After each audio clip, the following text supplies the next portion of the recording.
ایک بات اور ذہن میں رکھیے، شریعت کا یہ مسئلہ ہے کہ خاوند اپنے اخراجات میں جو مرضی معاملہ کرے، مگر بیوی کے لیے کچھ ذاتی خرچہ متعین کر دینا چاہیے۔ دیکھے کہ اس نے اپنے آپ کو اور اپنی زندگی کو آپ کے حوالے کر دیا، آپ کے لیے وقف کر دیا۔ وہ خود تو کچھ کماتی نہیں، اس کی جملہ ضروریات آپ کے ذمے ہے۔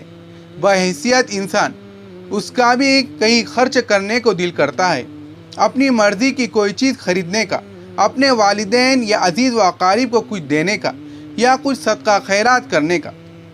تو فقہا نے یہ لکھا ہے کہ خاوند کو بیوی کا کچھ ذاتی خرچ ہر مہینے کا متعین کر دینا چاہیے۔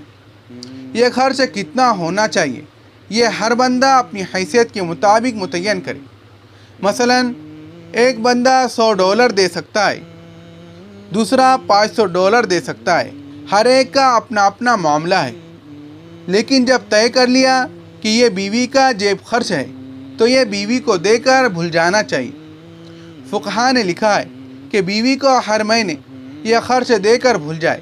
بیوی چاہے اپنی چیزیں بنائے، اپنے بچوں پر خرچ کرے، اپنے خاوند کو تحفے دے، اپنے ماں باپ کو تحفے دے، کسی غریب کی مدد کرے، آخرت کے لیے مسجد بنائے، مدرسے میں خرچ کرے، خاوند پوچھے نہیں، تاکہ بیوی کو اختیار ہو کہ وہ اپنی مرضی سے کوئی ایسا عمل کر سکے۔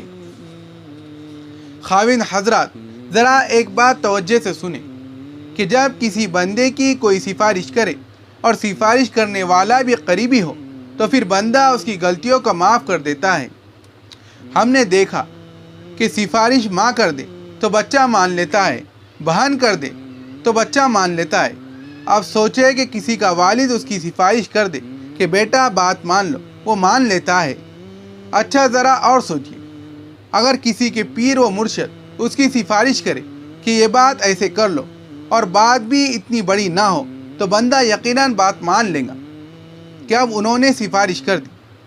اب ذرا اور سنیے، اگر کسی کو موقع ملے بالفرض خواب میں نبی اکرم صلی اللہ علیہ وسلم کسی کی سفارش فرما دے تو یقیناً وہ اس بات کا خیال کریں گا کہ میرے آقا نے فرما دیا تو میں اس پر عمل کر لوں گا۔ ارے نہیں، اس سے بھی بڑی بات کرنی ہے اور آج آپ کو سمجھانی ہے۔ اللہ رب العزت نے قرآن پاک میں سفارش کی۔ کن کی سفارش کی؟ عورتوں کی سفارش کی، اس لیے کہ عورتیں تو خاوند کے مقابلے میں کمزور ہوتی ہے۔ پروردگار نے کمزور کی سائٹ لی، کمزور کا خیال رکھا۔ وہ پروردگار کمزور کا کتنا خیال کرنے والا ہے۔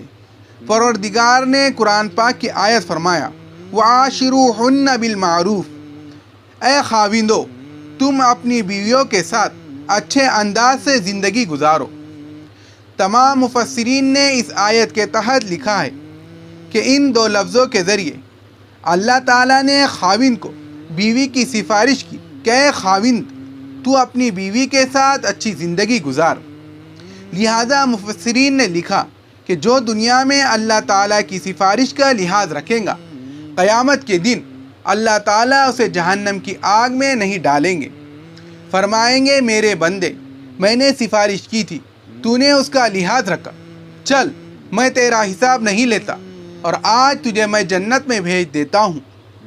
اور جو بندہ اللہ تعالیٰ کی سفارش کا دنیا میں خیال نہیں رکھیں گا اور پھر جب اللہ کے پاس پہنچیں گا تو اللہ تعالیٰ فرمائیں گے اچھا تو نے میری سفارش نہیں مانی تھی، اب ذرا میں تیرا حساب کتاب ٹھیک طرح سے لیتا ہوں۔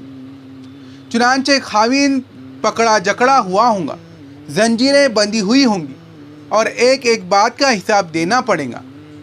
سوچئے تو صحیح پھر انسان کا کیا بنے گا۔ لہذا دل چاہتا ہے کہ بیڈ روم کے اندر یا انسان گھر میں جہاں داخل ہوتا ہے سامنے قرآن مجید کے ان دو لفظوں کو موٹا کر کے لکھوا دینا چاہیے اور فریم میں سجوا دینا چاہیے، وَعَاشِرُوهُنَّ بِالْمَعْرُوفِ۔ وَعَاشِرُوهُنَّ یہ معاشرت سے ہے۔ اللہ تعالیٰ فرماتے ہیں کہ تم ان کے ساتھ اچھی معاشرت رکھو۔ اچھی معاشرت کہتے ہیں درگزر کے ساتھ معاملہ کرنا، محبت و پیار کے ساتھ کسی کو اپنے پاس رکھنا۔